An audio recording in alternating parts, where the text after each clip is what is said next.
All right. Chris Linn was born in Houston, Texas, amid several tornadoes and an I Love Lucy marathon, which were very popular at the time.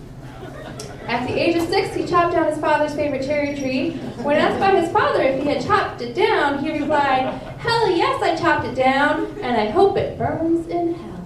The incident directly led to his lifelong name, Puddles.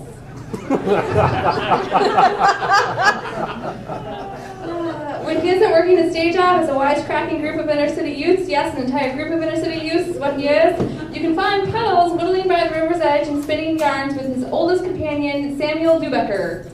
Chris currently lives in East Anchorage in an old shoe with his 14 children. So, ladies and gentlemen, Chris Linn.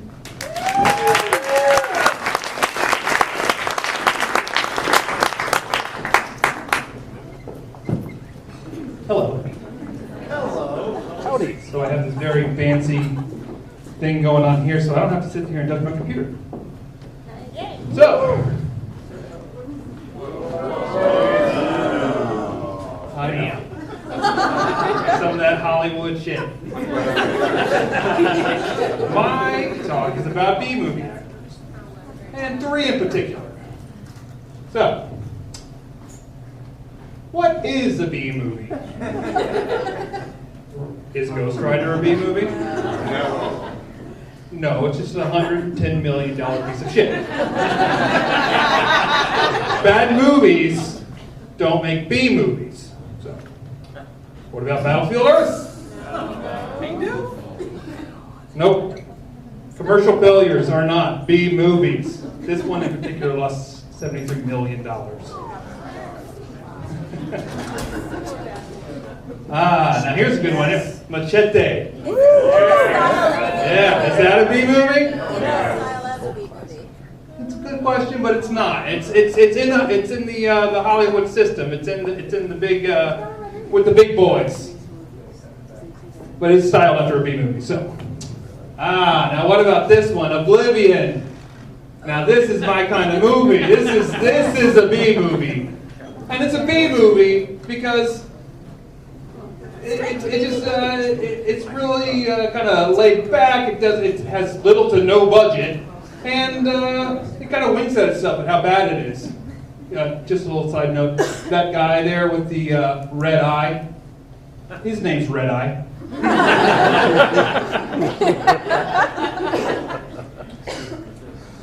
So this is my favorite definition of a B-movie.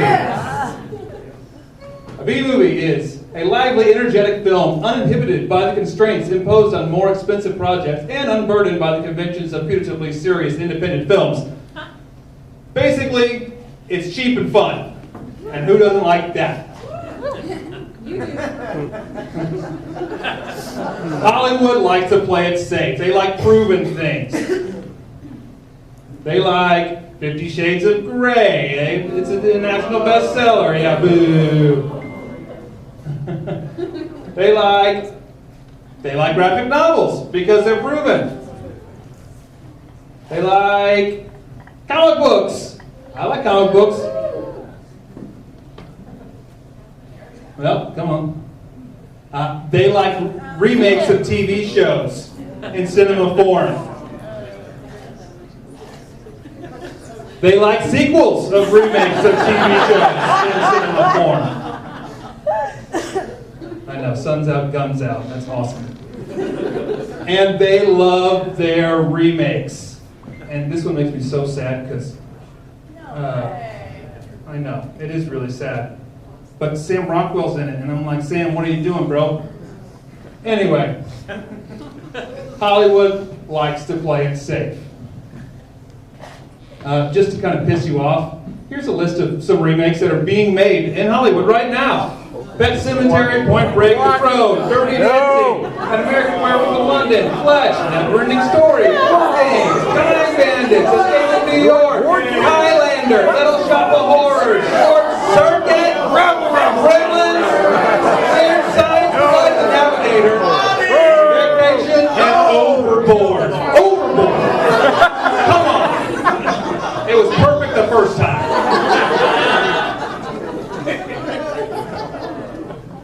So now I'm going to get into some of my favorite B-movie actors. Each one kind of is famous for their own different thing. This guy happened to just play two really awesome characters and become a B-movie icon. This is Tim Tomerson. You may know him as Jack Death from the Trancers movies. Maliger the Mighty from Xena. Rick Bardo in Dollman. And he was also the Blur in these really awesome Baby Ruth commercials. You don't see his face, but I know it's him.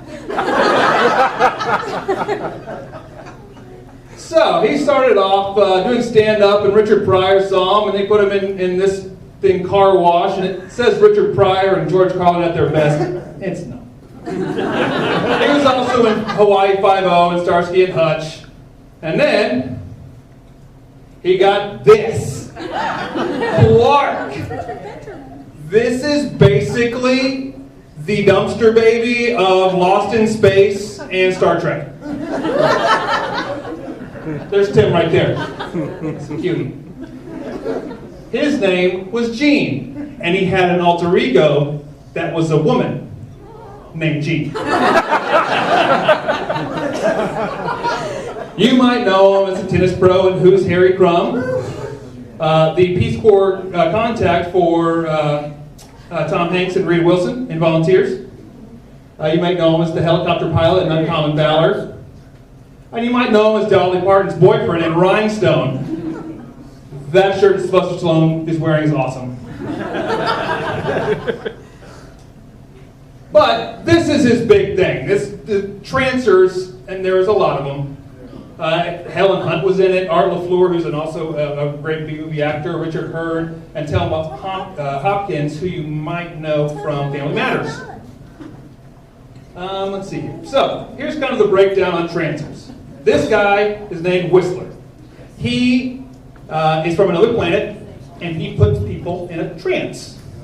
And when they get into this trance, they turn into this. They turn into an old, scary lady with herpes now.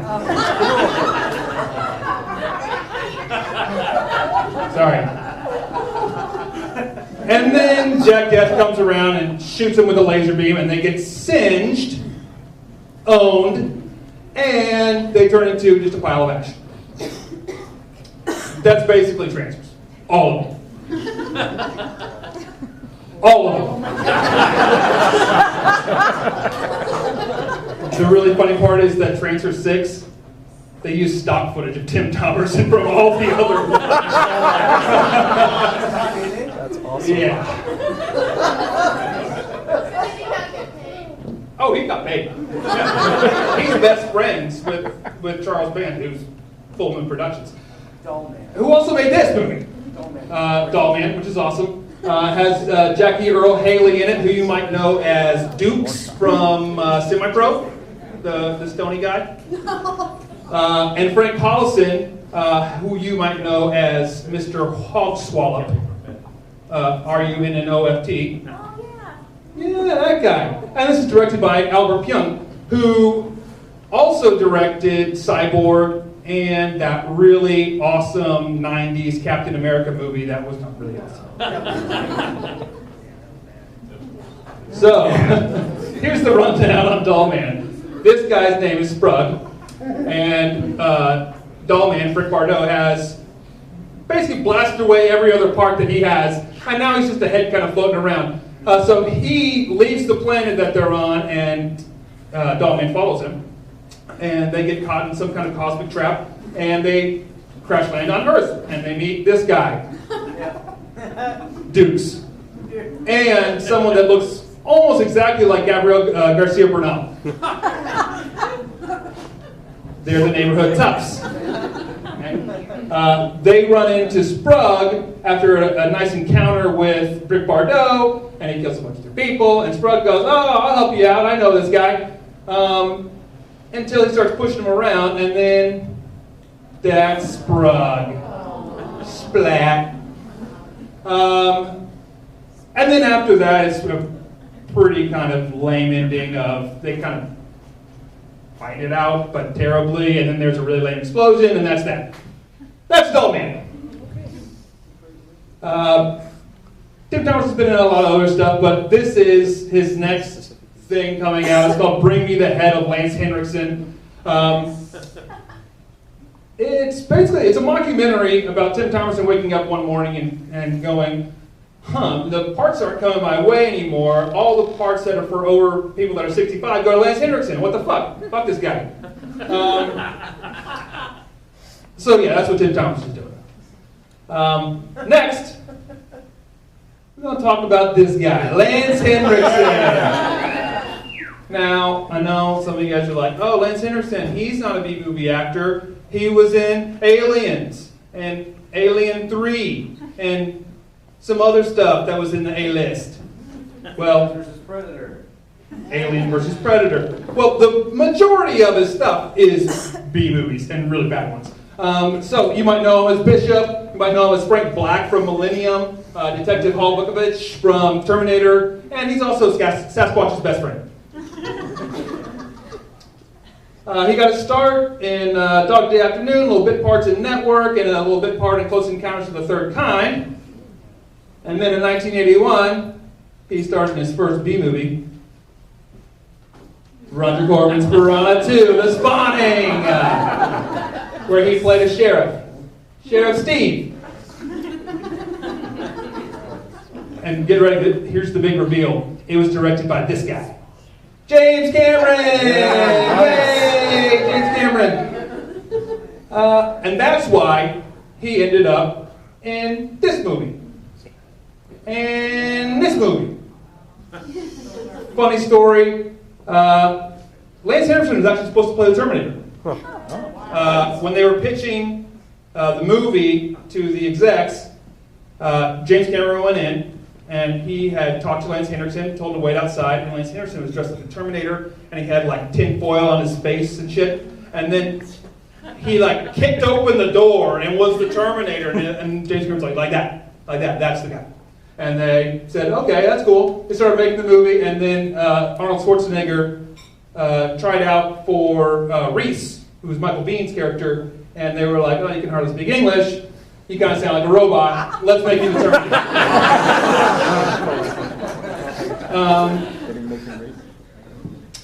Also, something that's really awesome is that Gail Ann Hurd produced both of these movies, and she now does The Walking Dead. So any Walking Dead fans out there? All right.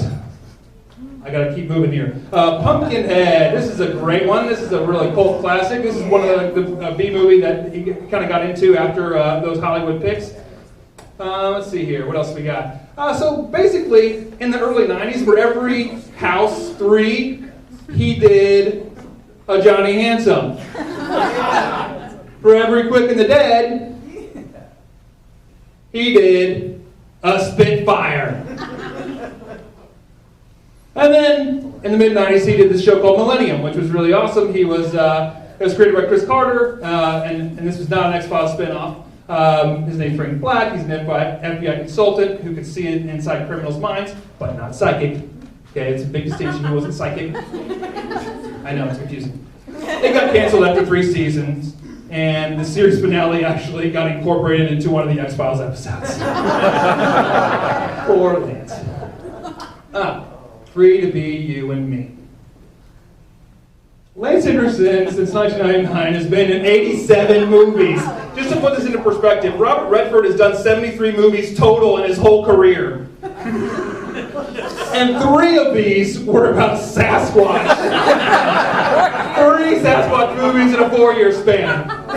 Abominable and Sasquatch Mountain were done in the same year. That's why he's Sasquatch's best friend. Now we're going to talk about Bruce Campbell. Everyone knows him as Ash J. Williams. He played Elvis Presley. He's Sam Axe, and he's my favorite Briscoe County Jr. So, you can't really talk about Bruce Campbell without talking about Sam Raimi. In the spring of '78, they began filming within the woods with about $1,600, and their plan was to take this movie and show it to people and get money for it so they could make this movie, The Evil Dead. This is arguably the most recognizable B-movie of all time. It single-handedly launched the careers of both Bruce and Sam. And then it led to 2 sequels. And you have a franchise that changed the rules on how to make a successful low-budget movie. And that's also why, when you see Bruce Campbell, you gotta say, Hail the King, baby. Speaking of which, he also did this movie, The Hotel! Yep. This is a Campbell classic here. It's got Bruce Campbell as Elvis. And Ozzie Davis as JFK. They died as getting that feller. And they're in a nursing home. And a mummy gets loose in there and starts sucking the souls out of their butts. That's for real. It's also directed by Don Coscarelli, who did Phantasm. Phantasm, great. Also, he did some really great TV roles. He was Briscoe County Jr., which is one of my favorite TV shows ever. I can't believe it only went 27 episodes. And they totally fucked him on this one. Anyway, he also does Sam Axe on Burn Notice, which I've been watching recently, and it's really awesome. I don't know if anyone is a fan of Burn Notice in there, but it's a pretty good show. All right, that's it. That's it for me. Thanks for being awesome.